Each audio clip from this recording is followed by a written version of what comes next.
Bonjour à tous et bienvenue dans cette nouvelle vidéo sur Symfony. Aujourd'hui, on va parler du nouveau composant scheduler de Symfony. Alors, à quoi ça sert? Ça sert à définir des tâches qui vont se réaliser de manière récurrente en fonction de la configuration qu'on donne.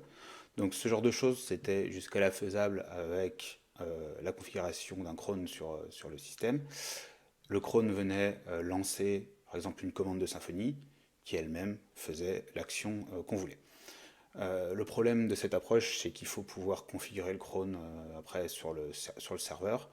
Là, l'intérêt de ce composant-là, c'est que ça va se baser sur le composant Messenger déjà inclus dans Symfony. D'ailleurs, tout est déjà installé quand vous installez un Symfony-web app. Et donc, du coup, ça va s'appuyer sur le système de messages et on n'a plus besoin de passer par un cron, donc c'est plutôt pas mal. Ne cherchez pas pour l'instant dans la documentation, il n'y a pas de documentation, ça vient tout juste de sortir avec les dernières versions. Pour avoir un peu plus d'infos, pour l'instant il faut aller sur le blog et il y a un article qui date de mai 2023 qui présente un petit peu le composant, mais je ne doute pas que ça va arriver dans la documentation officielle très vite. Donc c'est parti, là j'ai juste fait un Symfony New Project, web app. Au passage, je me rends compte que depuis la version 7, Asset Mapper, qui gère tout ce qui est asset, est installé par défaut. Donc plus besoin de l'installer à côté. Et on est parti. Donc on va, pour illustrer un petit peu ce composant scheduler, créer un calendrier de l'Avent. Et l'idée, c'est que le calendrier de l'Avent, chaque jour, va venir s'ouvrir, donc tous les jours. Donc un jour, on va venir ouvrir le prochain jour dans notre calendrier. Donc on va essayer de simuler ça, bien entendu. Plutôt que de mettre un jour, je mettrai quelques secondes pour qu'on puisse voir le composant à l'œuvre. Donc c'est parti. On va créer déjà une entité. Donc Symfony console make entity et on va appeler ça day. L'entity day, elle va avoir un champ qu'on va appeler number, c'est un entier qui sera le jour. Et on va lui mettre une autre propriété qui sera isOpen pour savoir si le jour est ouvert ou pas, qui sera un booléen. Et c'est tout. Donc à partir de là, on va faire un composer require ORM fixtures pour installer les fixtures qu'on va générer tout de suite. Hop, on attend quelques secondes que ça s'installe. On va ensuite, hop, je vais en profiter de ça, faire ça ici. Donc Symfony console make migration pour générer la migration pour l'entité day. Et on va créer une nouvelle fixture. Console make fixture qu'on va appeler day fixtures. Dans cette fixture, on va boucler tout simplement de 1 à 24. $i inférieur ou égal à 24 i++. Et donc on va faire un day égale new day. Et day, on va lui mettre set number, ça sera $i, et set isOpen à false par défaut. On n'a plus qu'à persister et à flèche. Voilà pour les fixtures. Donc Symfony console, donc j'ai mes petits raccourcis Symfony console et je vais lui faire un doctrine migration migrate et un doctrine fixture load. Voilà, on a chargé les fixtures. Maintenant, j'ai créé un contrôleur. Symfony console make controller et on va créer un calendar controller. Hop. Voilà. Le calendar controller, on le retrouve ici. Et donc, on va venir récupérer tous nos jours. Donc, je fais appel à mon day repository. Alors, je vais assez vite sur cette partie-là pour qu'on puisse ensuite aller sur les choses plus intéressantes du composant scheduler. Donc là, on récupère les jours. Donc on va faire appel au day repository et on fait un find by on récupère tout classé par jour, donc par number ASC, et on balance ça à notre vue, ici, les days, ça sera days. Ensuite, dans ma vue, donc là on va juste mettre que ces racines, hop, dans ma vue calendar, on va mettre un H1, calendrier de l'Avent,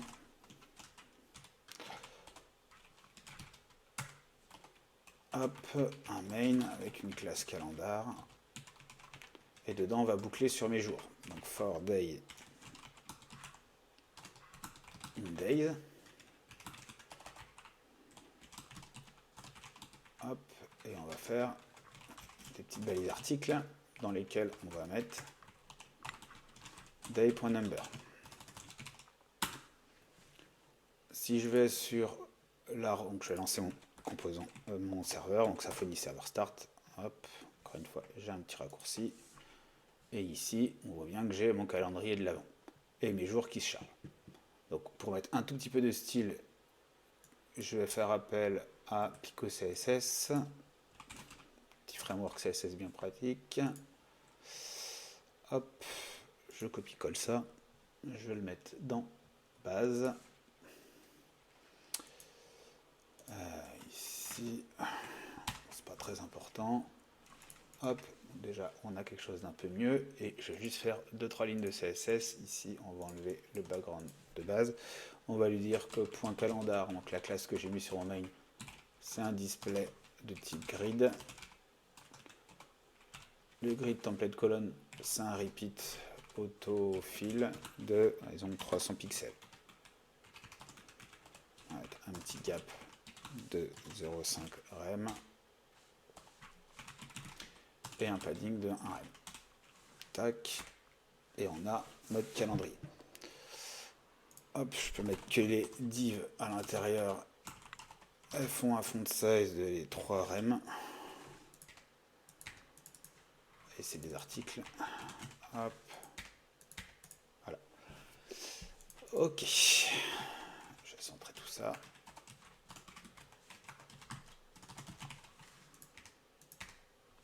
On a notre calendrier. On veut voir s'ils sont ouverts ou pas. Donc on veut juste indiquer ça. Pour ça, on va lui dire si day.isOpen est true. Dans ces cas-là, tu vas afficher que c'est ouvert. Et ça, on va aller prendre sur Emojipedia le petit symbole check là pour voir que c'est ouvert. À la rigueur, on peut dire sinon. On va lui mettre une croix. Hop, je me fais pas trop de soucis sur le style, on voit que là elles sont toutes fermées. Et on va gérer l'ouverture. Pour ça, on va retourner sur le calendar contrôleur, on va créer une nouvelle route qu'on va appeler open. Là c'est juste pour vous montrer comment la logique de l'ouverture, et après on passera sur un message avec le composant messenger. Donc là on appelle ça open, open. Et donc là on a besoin de récupérer le prochain jour. Donc on part de notre day repository, on va faire un fan one by, on va récupérer qu'un seul jour. Ici on va l'appeler next day. Et qu'est-ce que c'est le next day? C'est le prochain jour dont isOpen est à false. Si isOpen est à true, c'est que le jour a déjà été passé puisqu'il a été ouvert. Donc là on récupère bien le prochain jour qui nous intéresse. Hop. Et on n'a pas besoin de faire ça, on va faire juste un return redirect to route. Redirect to route, et on va revenir sur app calendar. Donc celle-ci. Ok. Et donc entre les deux, une fois qu'on a récupéré le jour qui nous intéresse, on veut l'ouvrir. Donc là je vais mettre un set isOpen à true. Et je vais enregistrer tout ça. Donc là on va faire appel à l'entity manager interface. Entity manager interface. Hop, manager. Et du coup, ce manager-là, on va venir flush.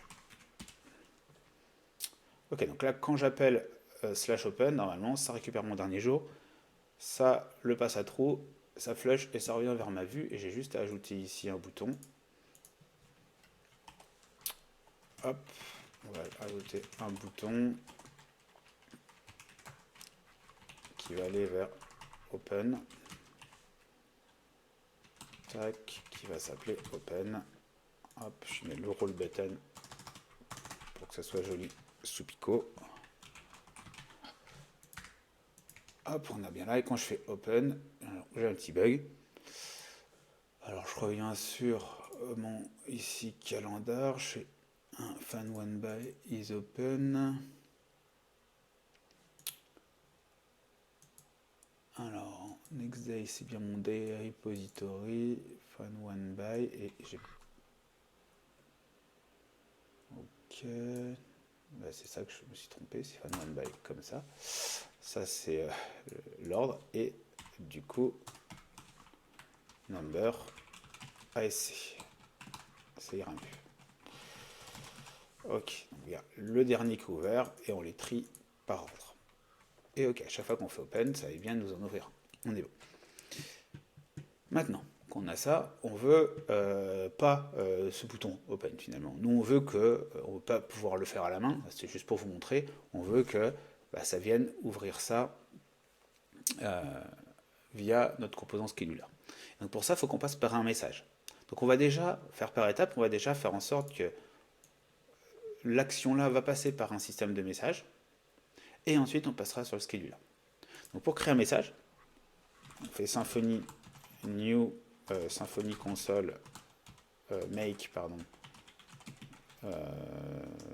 message, voilà, hop, et je l'appelle le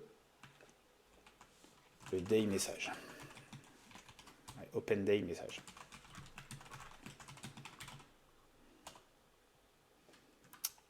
Hop, ça m'a créé quoi? Ça m'a mis à jour le fichier de config messenger.yaml. Ici, ça lui a bien rajouté mon message. Et ça a créé un message et un handler pour ce message. Donc là, c'est un cas particulier, on va dire. Généralement, on crée un message. Ce message, il va contenir un certain nombre d'informations. Et le handler va pouvoir utiliser ces informations. Là, on est dans un cas un peu particulier. On n'a pas vraiment besoin que le message ait des infos, puisque le handler va venir par lui-même récupérer le prochain jour intéressant. C'est pas comme si on devait indiquer, je sais pas, qu'on veut ouvrir le jour 15 ou le jour 6. Là, c'est le prochain. Donc, il n'y a pas besoin spécialement de mettre quelque chose, mais on a quand même besoin que le Open Day message existe, puisque ici, on va avoir besoin de quelque chose qui est un objet message. Et donc, dans mon handler de message, ce que je vais faire, je vais reprendre la logique que j'avais mis ici. Donc, je reprends tout le code qui est là. Hop. Et on va venir le mettre à la place ici. Donc j'ai besoin par contre du day repository et du manager. Donc pour ça, je vais passer par un construct, public function construct. Donc j'ai besoin d'un day repository. J'ai besoin d'un entity manager interface. Raté. Hop. Et ici, on va rajouter un this. Ok. Donc maintenant, qu'est-ce qui se passe? Ici, j'ai plus besoin de ça. Par contre, on veut faire appel à notre message. Donc pour ça, quand on va sur la documentation de Symfony, pour utiliser un message depuis un contrôleur, il faut faire appel au bus. Donc pour ça, il faut avoir un objet bus qu'on va instancier ici en typant avec message bus interface. Et depuis cet objet bus qu'on obtient, on va faire un dispatch et on va lui envoyer notre message. Donc on a un day message. Open day message. Ouais, on lui passe 0 paramètres. et c'est fini. Alors, maintenant, qu'est-ce qui se passe dans ces cas-là? Si je retourne sur mon calendrier et que j'actualise, il ne se passe absolument rien. Ce qu'il faut, c'est vu qu'on utilise le composant message, il faut qu'on puisse consommer les messages. Alors, chaque fois qu'on a un message, ça vient créer un nouveau message par défaut dans une table de doctrine. Dans Doctrine, vous avez une table Messenger Message qui vient prendre ces messages-là. Donc, il y a d'autres façons de le configurer pour utiliser d'autres outils pour gérer les messages, mais de base, le plus simple, c'est Doctrine. Ce n'est pas forcément le plus performant, mais au moins ça permet d'avoir quelque chose de simple à installer, de simple d'utilisation. Et donc ça vient se mettre dans cette table, et il va y avoir du coup une consommation de ces messages. Donc on va lancer un petit serveur pour gérer ces messages, et ça va venir voir donc un petit worker qui va venir vérifier ça, et ça va venir regarder s'il y a des messages dans cette table Messenger Message, et si oui, il va les traiter au fur et à mesure. Et donc pour consommer, on est ici normalement, hop, les messages, il ne va pas se mettre dessus, hop, on va faire un Messenger conçu. Hop, donc faites attention, j'ai remarqué, si vous faites ça, hop, je lance, j'ai une erreur, parce que j'ai lancé PostgreSQL via Docker. Donc du coup, il y a des variables d'environnement qui viennent avec, et ça ne marche pas quand on fait PHP bin console. Par contre, ça marche si vous passez directement par Symfony console. Petite subtilité. Et là, normalement, ça passe. Voilà. Et là, on voit que ça tourne et il attend des messages. Donc ici, si je refais open, normalement, vous voyez, hop, je refais open, ça vient exécuter le message, et le temps que la page se réactualise, finalement, le message est traité. Si je rajoute un petit, hop, qu'on en est, hop, je suis sur mon message, je le cherche, il est là. Si ici, je lui rajoute un slip de 2 secondes, admettons.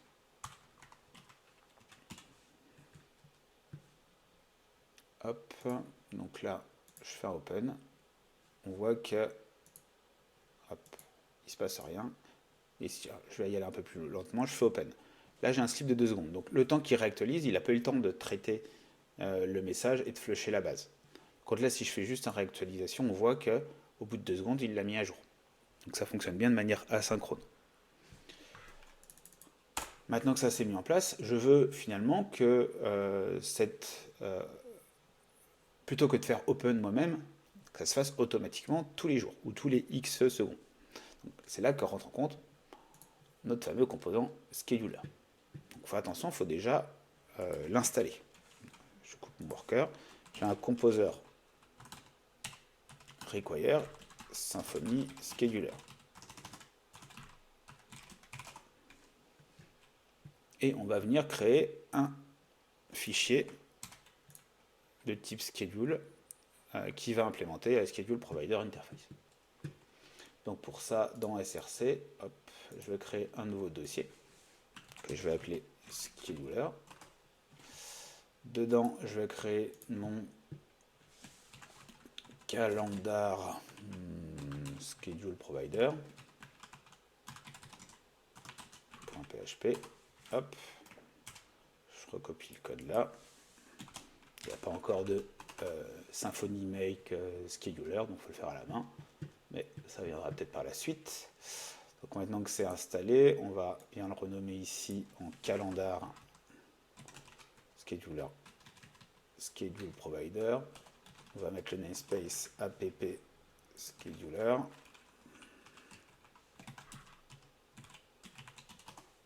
Et on va venir charger hop, nos différentes classes. Donc ici, on veut que tous les de base one day, on aille appeler notre open day message. Et là, on est à peu près terminé. Donc là, si je fais ça, je vais relancer ici mon message consume, là je précise rien comme argument, il me dit qu'est-ce que vous voulez lancer. Est-ce que vous voulez lancer les messages de base ou est-ce que vous voulez lancer les messages du scheduler qui s'appelle default. Et on voit ici qu'on l'a appelé default. Si je mettais Toto, j'aurais un scheduler Toto. Alors, je ne sais pas s'il le trouve tout seul. Hop. Il le trouve bien. Voilà. On va remettre default. Hop. Et du coup, donc là je relance. Si on veut en lancer plusieurs, on peut aussi voilà, les enchaîner comme ça avec des virgules. Là, j'ai pas d'autre système de message, donc je vais juste lancer ce scheduler qui est mon équivalent de mon cron. Et là, il sait qu'il aura tous les 1 jour des messages. Un jour, c'est pas facile de vous montrer que ça fonctionne bien. Donc ce qu'on va faire, c'est que plutôt que de mettre 1 jour, je vais lui mettre ici, allez, 5 secondes. Alors, attention à la syntaxe, 5 secondes. Donc ça, c'est une des syntaxes. C'est assez puissant, on peut faire pas mal de choses. Au niveau des syntaxes, on peut donc du coup mettre par jour, par seconde, par next Tuesday, etc. First Monday of next month, on va vraiment retrouver la syntaxe de gestion de date au niveau de PHP. Mais on peut aussi lui faire un cron au lieu de faire un Ivry. Et quand vous faites cron, vous avez la syntaxe du cron avec les petites étoiles. Si vous êtes familier avec la syntaxe du cron, on peut aussi reprendre cette façon d'écrire. Donc maintenant que je l'ai fait toutes les 5 secondes, je vais relancer mon... Je vais relancer mon Messenger Consume sur mon scheduler default. Je vais me mettre sur mon calendrier. Donc là, on voit ici que j'en suis au jour 12. Je le lance. Ça va me générer du coup toutes les 5 secondes mon message. Donc là, je réactualise. Hop, on voit que le 12 fait 1, 2, 3, 4, 5. Normalement, si je réactualise, le 13 est passé. Ça, si j'y vais, hop, le 14 est là. Si je continue à actualiser, le 15 n'y est pas, le 15 y est, ça y est. Donc on va recommencer en nettoyant un petit peu la base. J'ai un petit raccourci qui permet de tout dropper et tout recréer au niveau de mes fixtures. Donc là, on voit qu'on est bon. Si je fais open, je le gère à la main normalement, mais je ne sais pas si je l'ai désactivé. Ah non, parce que j'ai pas lancé. Là, si je fais open, on voit qu'il gère le type async de message. Dans tous les cas, en plus, j'ai enlevé mon consumer. Hop, donc là, il ne le gère pas parce qu'il est sur le async. Et moi, je lance que le scheduler default. Si je lançais les deux, je l'aurais. On peut essayer, d'ailleurs. On va lui mettre async, scheduler default. Intéressant de voir si ça marche. Alors, async scheduler. Qu'est-ce que j'ai mal écrit? Scheduler default. Ah, faut peut-être pas que je mette de virgule en fait. J'ai un petit bug. Hop, on va y arriver. M'embête toujours. Alors, bon. Je ne sais pas ce que je suis en train de faire. Je vais fermer ça. Toujours un petit bug graphique qui est pénible. Bon. Décidément. Voilà, il faut juste que j'enlève. J'ai un niveau de zoom qui fait que ça plante. Voilà, j'ai enlevé la virgule. Donc là, j'ai les deux. J'en ai un en stock. On voit qu'ici, j'ai cliqué plusieurs fois sur Open. Et donc, j'ai bien ça. Et du coup, là, j'ai mon schedule aussi au niveau des secondes qui se lance. Donc là, hop, 1, 2. Là, je réactualise, j'ai rien. Et vous voyez, là, je continue à utiliser. Toutes les 5 secondes, j'en ai un qui se fait. Hop, là, si je fais Open, par contre, normalement, j'ai le 8, vous voyez, qui s'est fait tout de suite. Au moment que j'ai fait Open. Donc là, j'ai bien mon message qui est géré avec mon scheduler impeccable. Donc voilà, c'était vraiment une très courte introduction à ce composant, mais avec un cas un peu concret. J'espère que ça vous a plu. Et puis je vous dis à bientôt pour une prochaine vidéo. Merci.